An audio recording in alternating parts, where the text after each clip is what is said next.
할렐루야. 우리 곁에 계신 분 인사하겠습니다. 오직 은혜로 살아갑니다.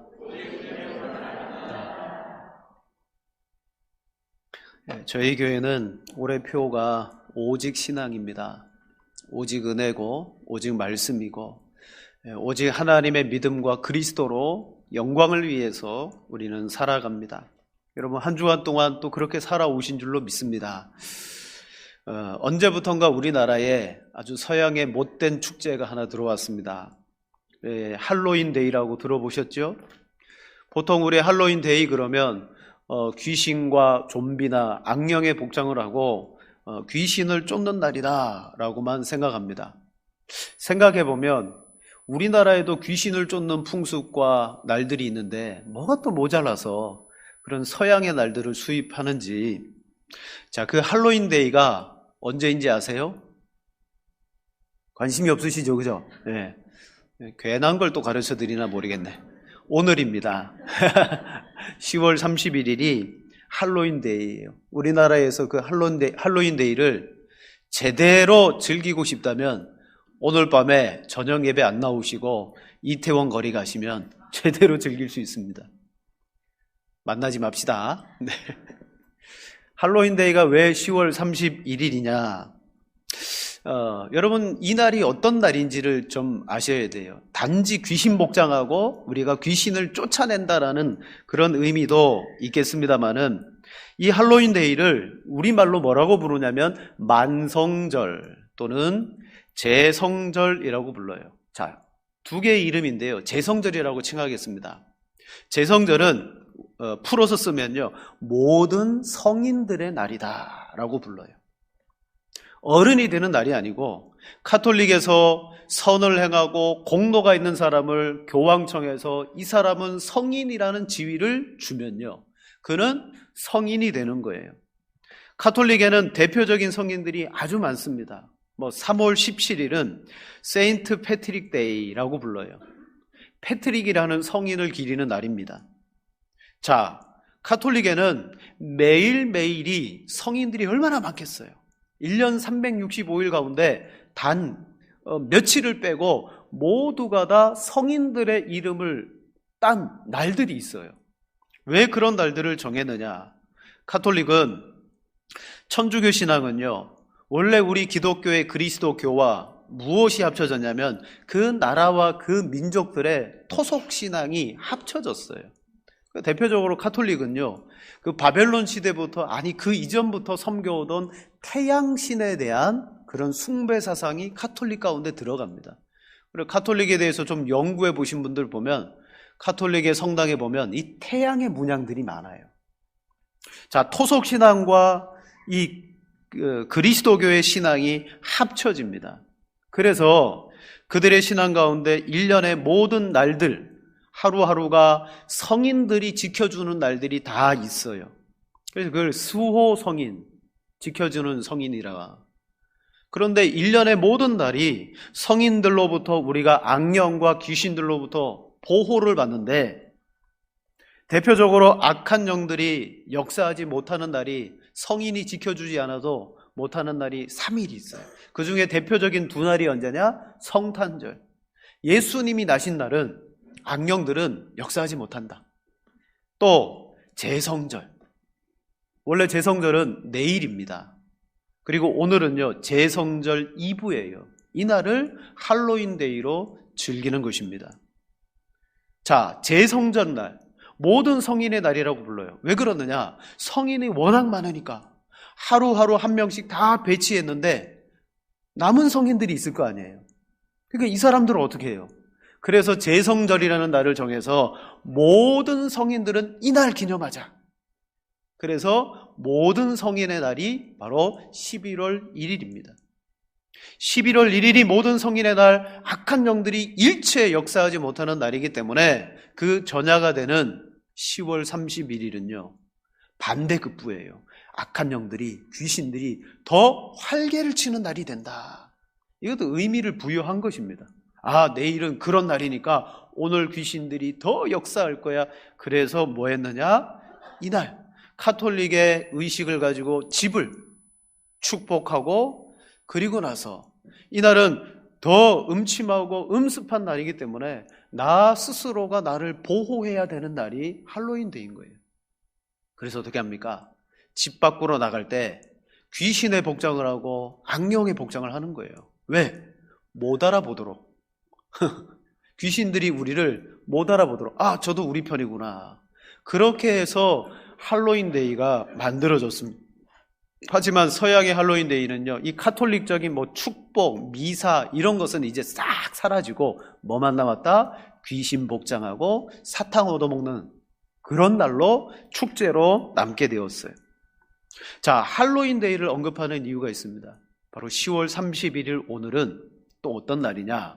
루터가 독일 비텐베르크 대학 그 성당의 문에 95개 조의 반박문, 카톨릭이 믿고 따르고 있는 이 교리를 나는 반대한다. 성경적으로 그것은 맞지 않다. 그래서 95개의 질의서를 거기에 붙이게 돼요. 거기는 교황에게 이 교리에 대하여 내가 질문할 테니까 교황은 답해보라고, 성경을 가지고 답을 내어보라고 질의서를 붙인 날이 바로 그런 날이에요. 그러면 왜 하필 10월 31일입니까? 11월 1일은 제성절이에요. 대표적으로 카톨릭 안에서 모든 성인들을 숭배하는 날이에요. 근데 그 성인을 숭배할 때 어떻게 하는지 아셔요? 우리 PPT 좀 띄워주세요. 그날은 이게 가운데 있는 게 성인의 유골입니다. 성인의 유골을 꺼내놓고 사람들로 하여금 보게 하고 그 앞에서 기도하게 하고, 두 번째 장도 보여요. 많은 사람들이 보도록 저렇게 행렬로, 축제 행렬로 보이게 해요. 저게 죽은 저 사람도 이름이 있어요. 유명한 성인이에요. 야, 됐습니다. 예배 시간에 해골 보여드리면. 자, 바로 11월 1일이 로마 카톨릭에서 비성경적이고 성경에 맞지 않는 그러한 행위를 하는 날이기 때문에 아마도 루터는 10월 31일 이날을 정말 D-Day로 잡아서 비텐베르크 성당에 봐라, 내일 너희가 유골을 꺼내놓고 이렇게 행위를 할 것인데 이것조차 하나님의 말씀에 옳은 것이냐? 성인이 우리에게 어떤 공로를 끼치거나 그들의 유골이 우리에게 어떤 의에 효력을 주는 것이 아무것도 없다. 여러분 사진에서 보셨듯이 카톨릭은요, 비성경적이다 못해 어떻느냐? 이교적입니다. 저기에는요, 기독교 요소가 조금 들어있겠지만 모두가 다 토착신앙들이에요. 그래서 루터가 이날을 택하여 종교개혁을 일으킵니다. 실은 그가 일으킨 게 종교개혁이 아니에요. 단지 교황청을 향하여 이것에 대해서 우리 토론해 봅시다. 질의서를 붙인 그 사건이 종교개혁의 불씨가 되어진 것입니다. 자, 역사적으로 하나님의 교회가 어떻게 되었습니까? 또 우리의 신앙이 어떻게 되었습니까? 로마 카톨릭 중세 천주교는요, 첫 번째로 신앙은 종교화되고 성도들은 문맹화되었습니다. 신앙이라는 것이 아주 제도권 안에서 종교화되었고 그 제도권 안에 신앙생활하는 성도들은 신앙의 문맹인이 되었어요. 여러분, 글을 못 읽는 사람을 문맹이라 그러잖아요. 신앙에 대하여 알지 못하는 성도들이 되었다는 거예요. 한마디로 중세교회는 출입하는 모든 신자가 구원을 위해서, 자기의 영생을 위해서 출입하지만 구원받겠다고 찾아온 그들에게 여러분 결코 성경이 말하는 구원을 줄 수가 없는 그러한 기관이 되고 말았습니다. 매주 미사를 참석합니다. 말씀을 듣기는 듣습니다. 하지만 알아듣지 못하는 거예요. 예배 신학자 윌리엄 맥스윌이라는 분이 기독교 예배의 역사라는 책을 썼습니다. 그 가운데 이런 중세교회에 대한 내용이 있어서 제가 인용해서 말씀드립니다. 한번 띄워주세요. 16세기의 교회의 예배는 16세기면 1500년대입니다. 교회의 예배는 알아들을 수 없는 언어로 들리지 않게 진행이 되었고 지나치게 화려하고 장식된 의식 그리고 정교하고 수준 높은 음악 등은 회중들이 예배에 능동적으로 참여하는 것을 극히 제한하였다. 회중들은 1년에 한 번 이상 성만찬에 참여하는 것이 어려웠다. 설교는 무덤 속으로 퇴락하고 대부분의 교구 신부들은 설교를 하기에는 너무 무식하였다. 성경 말씀이 봉독되어져야 할 부분은 성자들의 생활담이나 전설로 채워졌고 성경은 예배자들의 모국어로 전달되지 않았다. 그리고 미사의 헌금과 면죄부의 구입은 성직 매매와 착취의 근원이 되었다. 그러기에 종교개혁은 시급하고도 필연적인 것이었다. 여러분, 세상에 무엇이든지 썩은 것이 있고 그 썩은 것이 이제 포화 상태가 되면 터져버리게 됩니다. 중세 교회가 이제 더 이상 교회로서의 복음의 본질을 간직한 교회로서의 기능을 완전히 상실해 버린 거예요. 종교개혁이 시급하고 필연적이었다. 그때 하나님께서 교회의 역사 가운데 루터라는 사람, 칼빈이라는 사람, 쯔빙글리라는 사람, 수많은 개혁자들을 일으켜서 1500년대에 여러분 개혁교회가 탄생되게 되는 것입니다. 한마디로 그 당시에 종교 지도자들은 신자들을 어떻게 했습니까? 우매하게 만들어버렸어요. 말씀을 알아들을 수가 없습니다. 휘황찬란한 건물과 미사의 예식으로 그들을 마치 내가 구원받은 것 같은 착각을 불러일으키게 만드는, 그래서 여러분 중세 음악이 지금도 들어보면요 얼마나 그 음악이 웅장하고 그리고 너무 멋지다는 걸 알 수 있어요. 여러분 그 아름다운 예배당 안에 음악만 듣고 있어도 야 여기가 천국이구나. 그러나 귀에 들리는 말씀은 없는 거예요. 우리나라 말로 영어로 독일어로 프랑스어로 그들이 설교를 들어본 적이 없어요. 성경은 라틴어로 신부들도 알아들을 수 없는 라틴어로 이야기해야 되기 때문에 내가 무슨 말을 하는지, 그리고 이 말했잖아요. 성인들의 그 이야기들이나 들려주는 신자들이 여러분 종교적인 문맹인 우매자가 되고 말았어요. 근데 이것은 그 당시 종교 지도자들에게는 너무 좋은 거예요. 왜? 교황청과 사제와 신부들이 신앙은 이런 것이야. 여러분이 죄를 사함받기 위해서는 면죄부를 사야 되고 저 연옥에 있는 여러분의 가족들이 연옥에서 천국으로 바로 올라갈 수 있는 길은 여러분이 면죄부를 사면 그들의 영혼이 죄 사함을 받는다라고 가르쳤어요. 그러니까 말씀을 모르니까요 너나 없이 면죄부를 사기 시작합니다. 그리고 그 모든 재정은 바로 종교 지도자들의 입속을 챙기는데 다 들어가고 말았다는 거예요. 그러니 누가 그들에게 말씀을 가르치겠습니까? 제대로 된 말씀을 전해야 될 이유가 없는 거예요. 신앙에 대한 바른 인식이 생겨나지 않습니다. 이건 잘못됐다. 이건 말씀이 아니다. 아무도 그것을 인식하지 못하고 성당을 출입하는 것입니다. 종교의 문맹화. 중요한 것은 여러분 우리도 신앙생활하면서 과연 이렇게 신앙생활하는 것이 하나님의 말씀에 합당한 것인가? 나는 과연 하나님의 말씀대로 신앙생활을 하고 있는가? 그 문제의식을 가지고 우리는 살아가야 돼요. 그러기 위해서 제일 필요한 게 뭡니까? 하나님의 말씀을 매일매일마다 공급받으며 그 말씀과 내 신앙의 삶을 겹쳐볼 때 뭔가 겹쳐지지 않은 것이 있으면 내가 틀렸든지 말씀이 틀렸을 거 아닙니까? 그러나 나는 말씀은 틀릴 이유가 없어요. 하나님의 말씀은 오류가 없습니다.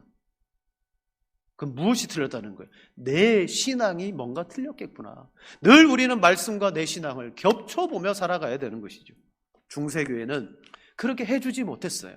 그러니 문제의식을 면죄부를 사도 이게 구원받는 길이구나 착각하게 만든 것입니다. 여러분 그런 사건이 오늘 본문에 등장합니다. 예수님이 공생애 중에 예루살렘에 들어가시고 예루살렘의 유일한 성전 안에 장사꾼, 돈 바꾸는 사람 그들을 다 몰아내셨어요. 성전은 하나님을 예배하고 기도하는 장소입니다. 역대하 7장 12절과 16절에 보니까 솔로몬이 성전을 짓고 하나님 앞에 기도할 때 하나님이 뭐라고 말했습니까? 내 이름으로 일컫는 백성이, 여러분 이스라엘 백성은 하나님의 이름으로 일컫는 백성이에요. 내 이름을 둔 성전을 향하여 와서 기도하든지 이곳을 향하여 기도하면 내가 그들을 들어줄 것이다. 성전은 하나님의 이름을 두신 곳입니다. 자, 이스라엘 백성도 마찬가지예요. 하나님의 이름을 둔 백성이에요. 그들이 성전을 향하여 기도하면 뭐한다? 내가 기도를 들어주겠다. 성전은 원래 하나님이 직접 지으라고 하신 광야의 성막으로부터 발전되었어요. 하나님은 이 성막에서 더 이상 성전을 지어라 말하지 않았어요. 그러던 어느 날 다윗이 마음에 감동이 되고 은혜가 되어 성전을 짓고 싶은 마음이 들었어요. 하나님 말합니다. 내가 어느 지파의 성전을 지어달라 이야기한 적이 있느냐?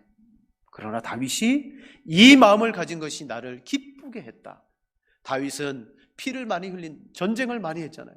피를 많이 흘렸으니 너의 아들에 대해 성전을 짓게 하겠다. 솔로몬이 성전을 짓습니다.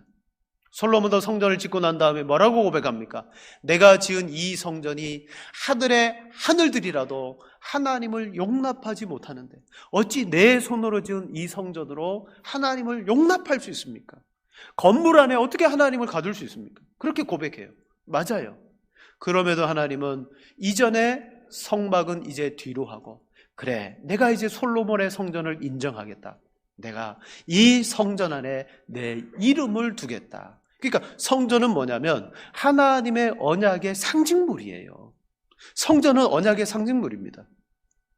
그리고 이 성전이 점점 역사가 지나가면서 어떤 곳으로 여러분 되어지냐면 기도하는 하나님의 집으로 불리게 됩니다. 자, 우리 이사야 56장 7절 같이 읽겠습니다.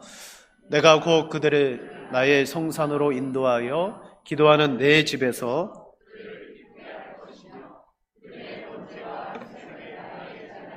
기꺼이 받게 되리니 이는 내 집은 만민이 기도하는 집이라 일컬음을 될 것임이니라. 아멘. 이 지금 누구에게 말하는 것이냐면 이방인들에게, 이스라엘 백성이 아니라 내가 이제는 이방인들에게도 이 성전을 그들에게 기도하는 집으로 줄 것이다 라고 말씀하셨어요. 솔로몬의 성전이 유대인만의 성전이 아니라 이제는 이방인들도 함께 와서 기도하는 성전이 되는 거예요. 그래서 예루살렘 성전은요, 전 세계에 흩어져 살고 있는 유대인들이 1년에 적어도 한 번 정도는 그 성전에 와가지고 하나님 앞에 예배하고 기도하기를 그렇게 원하는 곳이 어디다? 성전이었다라고 말해요.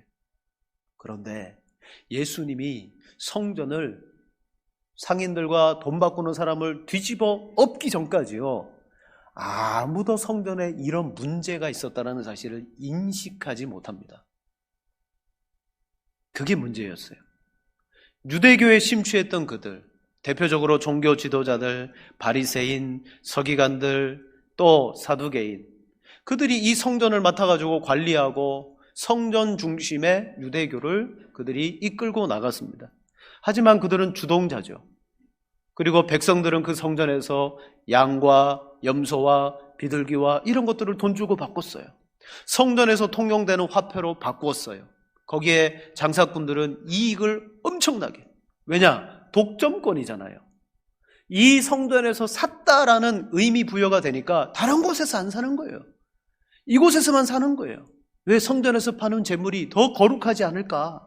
거기에 엄청난 이득을 붙여서 팔고, 그리고 누구든지 여기에 장사하고 싶어서 제사장들에게, 종교 지도자들에게 더 많은 뒷돈을 챙겨주면서 어떻게 했을까요? 서로 타협하지 않으면 안 되었다는 거예요. 그래서 예수님은 이 성전이 하나님의 기도하는 집인데 강도의 소굴이 되었다라고 말해요. 중요한 것은 인식하지 못했다는 거예요. 아무도 하나님의 성전이, 여호와의 이름이 있는 이곳이 이렇게 더럽혀졌다는 것을 몰랐다는 거예요. 여러분, 이게 우리의 모습입니다.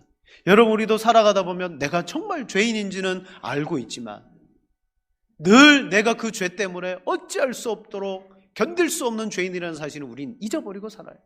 그냥 예배당에 오면 형식적으로 회개하고, 하나님 저도 못 살았어요. 늘 똑같은 회개 기도를 드리지만 더 깊은 죄의 본질 때문에 내가 견딜 수 없다는 것을 인식 못하고 살 때가 너무 많은 것과 같은 이치입니다. 결국 이 거룩한 성전이 무엇으로 바뀌었습니까? 두 번째로, 성전은 강도의 소굴이 되었다라고 말했어요. 여러분, 인생에는 중요한 것들이 있는데요, 중요한 것은 때로는 아주 사소한 것들이 중요해요. 그리고 그 사소한 중요한 것들은 반복적인 게 너무 많아요. 너무 중요하다 보니까 인식을 못할 뿐이지 아주 반복적이에요. 여러분, 숨 쉬는 거 중요하죠?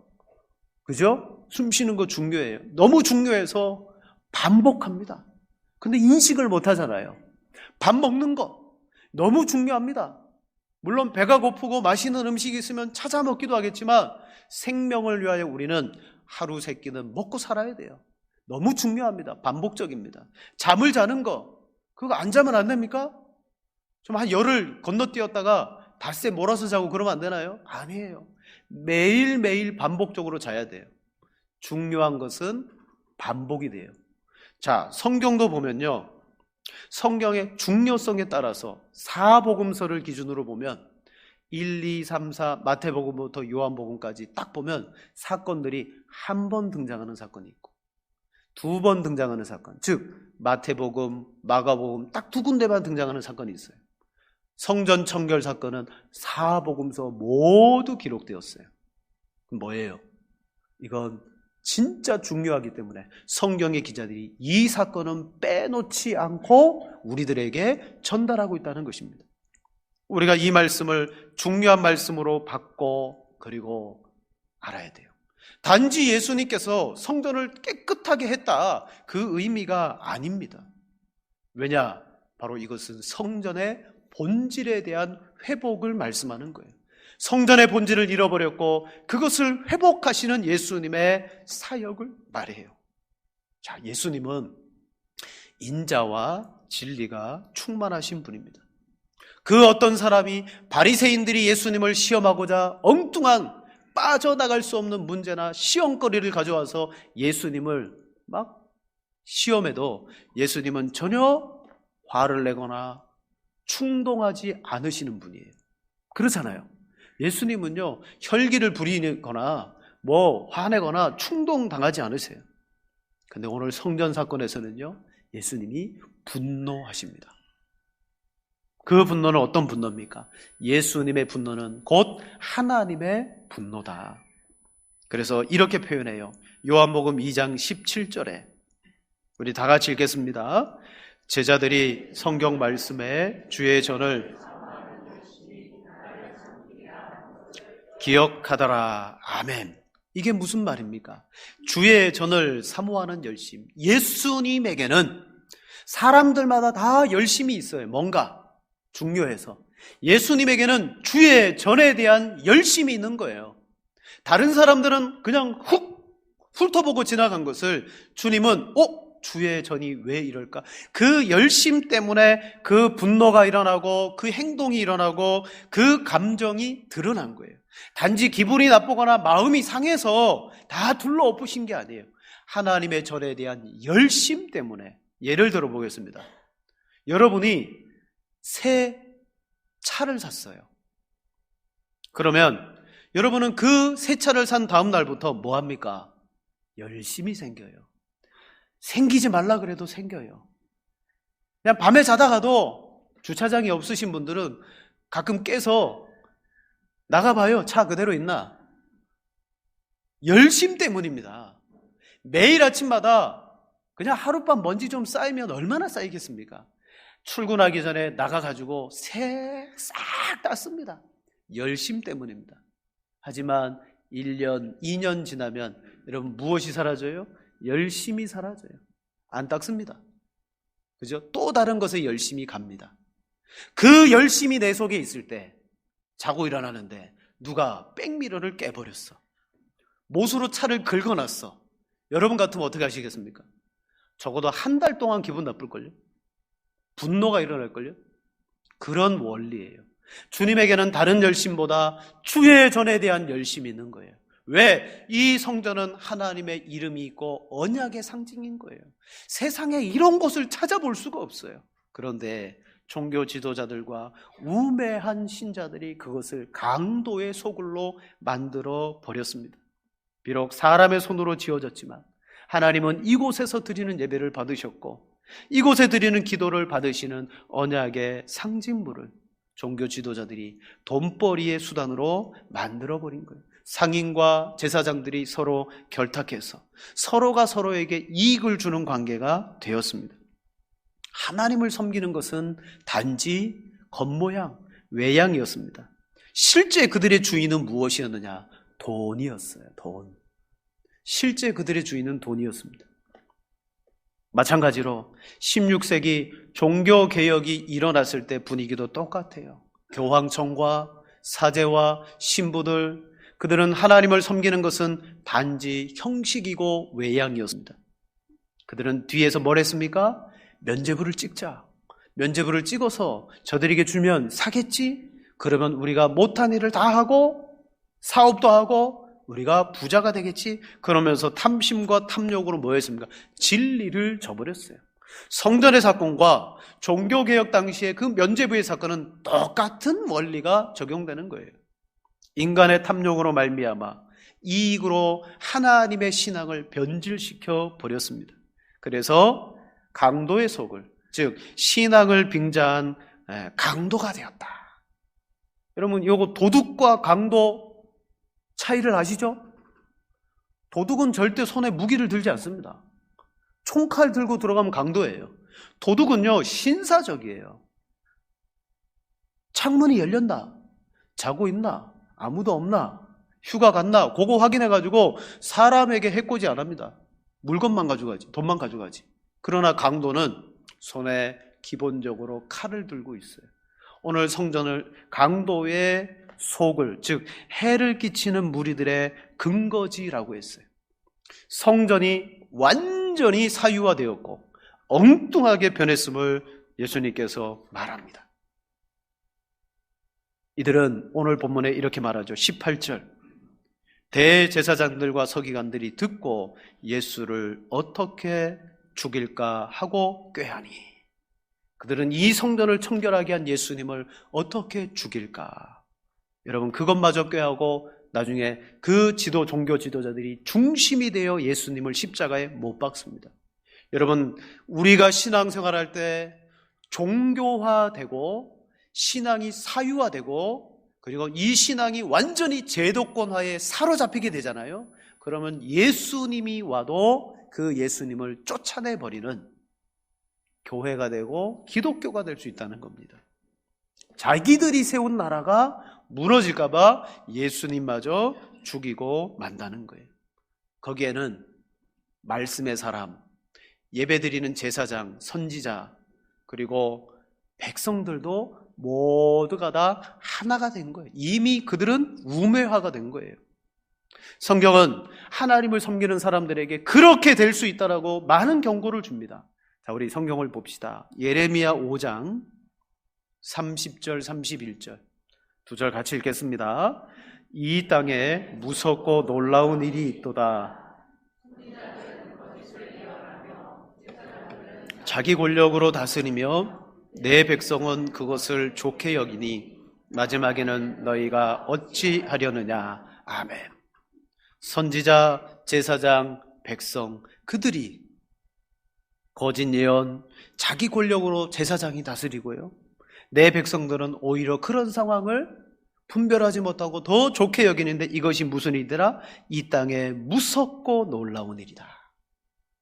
중세 로마 가톨릭이 다 그와 같고, 어쩌면 오늘날 우리 개혁교회가, 개신교가 그런 방향으로 나가지 않는가? 여러분, 우리는 신경을 써야 된다라는 거예요.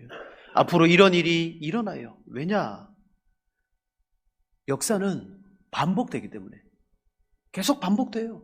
성전의 이 사건이, 구약에도 성전을 더럽힌 사건이 많았어요. 신약의 성전을 더럽혔습니다. 또 이제 교회 역사 가운데 성전을, 하나님의 복음을 더럽혔습니다. 오늘 이 시대는 완전하지 않습니다. 우리도 죄성을 가진 사람으로, 나도 나를 어떻게 못하는데 하나님의 진리와 복음을 우리가 어떻게 깨끗하게 유지할 수 있습니까? 똑같아요. 보세요. 초대교회 때 기독교는 완전히 비주류였어요. 그들은 세상에서 만물의 찌꺼기 취급을 받았습니다.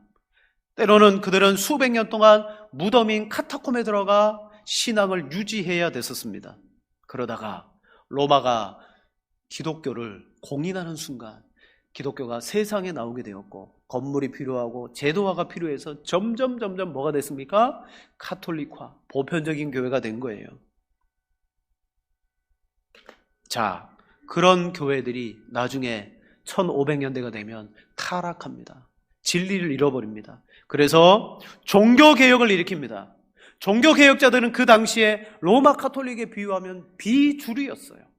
비주류였어요. 순교하고 목숨을 걸고 개혁을 외쳤어요. 그러다 개혁교회가 이제 세상 가운데 탄생됩니다. 전 세계의 개혁교회들이 여러분 교단이 생기고 퍼지게 되죠. 우리 한국교회 안에도 수많은 개신교 교단이 있어요. 지금 한국교회 모습이 어떻습니까? 큰 교단이 생기고 대형교회가 자리 잡기 시작하면서 진리를 가진 교회들이 교회가 저런 일을 하나? 교회가 어떻게 저럴 수 있지? 여러분 세상의 법보다 하나님의 법이 위에 있는 건 맞아요. 그건 내가 그냥 믿는 신앙이죠. 그걸 세상에다 갖다 들이대면 안 되죠. 세상의 법을 교회도 지켜야 되는데 세상의 법 위에 하나님의 법이 있다라고 말하며 불법을 행하는 세상이 되고, 물론 세습도 여러분 가능할 수 있습니다. 왜냐? 정말 그 교회가 힘들고 아무도 오지 않는 시골 교회 같으면 그 아버지를 이어 자녀가 그 교회를 맡아서 하면 그것도 참 보람되고 교훈적인 일입니다. 그러나 모든 부와 명예와 권세를 그렇게 물려받으며 모든 한국교회가 우려하는 그러한 세습을 감행하는 교회들이 많이 있습니다. 왜? 이제 개신교가 주류가 되었기 때문에. 누가 우리에게 뭐라고 말하느냐? 개신교가 제도화되었기 때문에 교회를 세상에 어떻게 타치하냐? 그러면서 교회가 초롱벽이 되는 거예요. 아무도 그것에 대해서, 또 그 안에서 물론 개혁을 외치지만 그들의 목소리가 사장되고 있습니다. 거기에 누가 피해를 보고 손해를 봅니까? 성도들이 종교적인 문맹화가 되어지기 시작하는 거예요. 우리 교회니까. 여러분, 우리 교회를 보기 전에 이 교회가 하나님의 거룩한 교회라는 사실을 인식하는 여러분 되시기를 바랍니다. 저는 개인적으로 목사님들이 하시는 말씀, 주로 아주 연세 많으시고 또 유명하신 목사님들이 하는 말씀인데 아주 듣기 싫은 말이 하나 있습니다. 그건 이런 말입니다. 우리 교단은 장자교단입니다. 제일 듣기 싫어요. 그거 왜 하신지 몰라. 물론 교단이 크다고, 한국에서 역사가 깊고 교단이 크다고 그렇게 말할지 몰라요. 근데 그 뉘앙스가 뭐냐면, 우리는 장자라는 것은 뭡니까? 그만큼 영향력이 있다, 누리는 게 많다, 가진 게 많다, 그런 의미 아니에요? 근데 장자라고 표현할 때, 성경에서 우리가 장자라고 표현할 때는 거기에는요 더 많이 누린다, 더 복을 받는다, 그런 의미보다는 더 큰 책임이 있다, 더 많은 희생을 해야 된다. 여러분, 그런 식으로 장자교단이라고 말하면 충분히 제가 받아들이겠습니다. 그런데 그렇게 쓰지 않아요. 더 많이 탐욕하고 더 많이 사유화하는 것을 장자교단이라고 칭하면 안 된다는 거죠. 바로 오늘 한국교회도, 어쩌면 우리가 섬기는 교회도 사유화되는, 강도의 소굴이 되어지는, 그래서 하나님의 말씀이 나를 찌르는 양날의 검이 아니라 하나님의 말씀이 도리어 성도들을 찔러 그들에게 이익을 탐하는 그러한 도구가 되면 교회는 망하고 만다는 거예요. 그러므로 마지막입니다. 세 번째, 잃어버린 본질을 찾아 회복하는 것이 개혁교회고 개혁주의 신앙인 줄로 믿습니다. 우리는 끊임없이 교회의 본질이 뭔가, 하나님의 말씀의 본질이 무엇인가, 성도됨이란 무엇인가, 여러분 그거 고민하지 않으면 안 돼요. 왜냐? 세상은 물결 흐르듯이 흘러가고요, 교회도 유행이라는 것이 있어요. 여러분, 긍정의 힘이라는 게 유행했잖아요. 그거 복음 아닙니다. 그거 심리학입니다. 그런데 얼마나 많은 사람들이 그것을 이게 복음인 것처럼, 왜? 강단에서 그걸 설교하고 성경 말씀을 막 적용하니까 그거 복음 아니에요. 그거 심리학이에요. 예수 그리스도 말고 너 자신의 긍정적인 마음을 믿으라는 거예요. 그러면 그 뒤에 하나님이 역사해 주실 것이다. 엉뚱하게 갖다 붙이는 그런 것이에요. 예수님은 성전의 본질이 사라지고 타락한 그 유대교를 어떻게 합니까? 뒤집어 엎으셨어요. 내 집은 기도하는 집이 되리라 하였거늘 너희는 강도의 소굴을 만들었도다. 인간의 탐욕으로 놀이터가 된 그곳을 주님은 깨끗하게 치우셨습니다. 여러분, 인간의 죄성은 변하지 않습니다. 내가 아무리 결단하고 각오하고 해도 그때뿐이에요. 우리는 매일 자기 개혁이 이루어지지 않으면 안 되는 사람입니다. 그래서 무엇으로부터 시작해야 됩니까? 오직 은혜예요. 여러분, 신앙이 낙심되고 신앙생활하다가 힘이 빠져도 거기에 무엇이 전제되어야 되느냐? 내 의지나 노력이 전에 하나님의 은혜를 구해야 되는 거예요. 예배에 은혜를 구하고 기도에 은혜를 구하고, 예배드리고 기도하는 것은 나지만 진짜 나를 변화시키고 은혜 주시는 분은 하나님이기 때문에 은혜를 구하며 나아갈 때 여러분, 우리 안이 거룩해지고 깨끗해지는 역사가 일어나게 될 것입니다. 성전의 이 타락의 사건이 성경은 4번이나 기술할 정도로 중요한 사건으로 언급한 것처럼, 가톨릭의 타락으로 말미암아 종교개혁을 우리가 기념하는 것처럼, 오늘 우리가 과연 기독교의 본질이 무엇일까를 알고 그거 안에서 여러분 우매하게 되어지지 않는, 문맹이 되어지지 않는 여러분들이 되셔야 됩니다. 역사는 반복되고요. 그리고 역사를 통해서 우리가 배우는 것은 역사를 통하여 아무것도 배우지 않고 있다라는 것을 배운다라는 말이 있어요. 여러분, 역사는 배워야 돼요. 그런데 되돌아보니까요, 배운 적이 없어요. 배웠다라고 생각하는데 그대로 살지 않고 실천이 안 될 때가 너무 많더라고요. 그 결과 우리는 아무것도 안 배웠구나. 종교개혁의 역사를 보면서 여러분, 우리를 참 우리 자신을 배우고 말씀을 바르게 배워 나아가시기를 바랍니다. 이게 바로 인류 역사의 명쾌한 교훈이에요. 우리는 역사를 통해서 아무것도 안 배운다. 한국교회와 우리 교회가 강도의 소굴처럼 되어지지 않기 위해 여러분, 그럼 무엇이 필요하겠습니까? 예수님은 성전을 청결케 하신 이후에 어떻게 말씀하셨습니까? 이제는 이 사람의 손으로 지은 성전으로는 하나님의 거룩한 일을 이룰 수가 없다. 그래서 예수님이 너희는 이 성전을 헐어라고 말합니다. 이거 이제 헐어라. 왜? 성전의 유통기간은 끝났다는 거예요. 이 성전이 더 이상 너희들 앞에 있을 때, 여러분, 예수님 떠나가시면 인간들은 또 뭐 할까요? 다시 야, 예수님 가셨다, 모여라. 그리고 또 성전을 차지할 거라는 거죠. 눈에 보이는 성전은 이제 용도 폐기다. 이것으로는 할 수 없다. 그래서 어떻게 해요?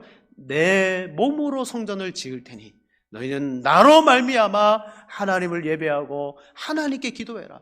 그래서 예수님 우리에게 뭘 주세요? 이제 내 이름을 너희에게 주겠다. 내 이름으로 기도하면 듣겠다. 자, 요한복음 2장 19절 22절 마지막 우리 같이 한번 3절 같이 읽겠습니다. 예수께서 대답하여 이르시되 너희가 이 성전을 헐라. 내가 사흘 동안에 일으키리라. 유대인들이 이르되 이 성전은 46년 동안 지었거늘 내가 3일 동안에 일으키겠느냐 하더라. 그러나 예수는 성전된 자기 육체를 가리켜 말씀하신 것이라. 죽은 자 가운데서 살아나신 후에야 제자들이 기억하고 성경과 예수께서 하신 말씀을 믿었더라. 아멘. 결국 우리가 찾아 들어가야 될 본질은 예수 그리스도라는 거예요. 예수님이 우리의 성전 되신다는 거죠. 중세 교회가 잃어버린 것이 이거예요. 하나님은 의이십니다. 그 의를 우리에게 나누어주는 유일한 방편은 미사도 아니고 성인들도 아니고 공로도 아니고 성상, 우상들도 아니었어요. 누가, 무엇이 우리에게 하나님의 의를 나누어 주었느냐? 예수 그리스도만이 우리에게 하나님의 의를 주시는 분이다. 여러분, 예수님을 여러분 앙망하시고 그 예수님을 더 알고자, 그분을 내가 더 믿고자 애쓰는, 그래서 성령의 도우심을 받는 여러분 되기를 바랍니다. 그럼 여러분의 그런 신앙이 어떻게 될까요? 미움을 받아요. 물론 우리가 한국교회를 막 지탄하고 욕하진 않아요. 그러나 내 마음 스스로가 저렇게 하면 안 되는데, 나는 제대로 신앙생활을 해야지 할수록 예수님을 어떻게 죽일까라고 말했던 것처럼, 개혁자들이 미움과 핍박을 받은 것처럼 여러분은요 미움을 당하게 됩니다. 그런 신앙을 가지면. 그래서 사람들이 어떻게 해요? 타협하는 거예요. 그런 미움 안 받으려고. 그러면 안 되는 거예요. 여러분, 적어도 우리가 순교를 못해도 바른 믿음과 신앙을 위해서 미움은 조금 받으시기를 바랍니다. 내가 정말 철저하게 신앙생활하기를 원합니다. 은혜를 받으면 그런 핍박과 미움도 충분히 우리는 감내하게 됩니다. 그런 개혁주의를 바르게 믿고 개혁해 나가시는 진리의 성도가 되시기를 축복합니다.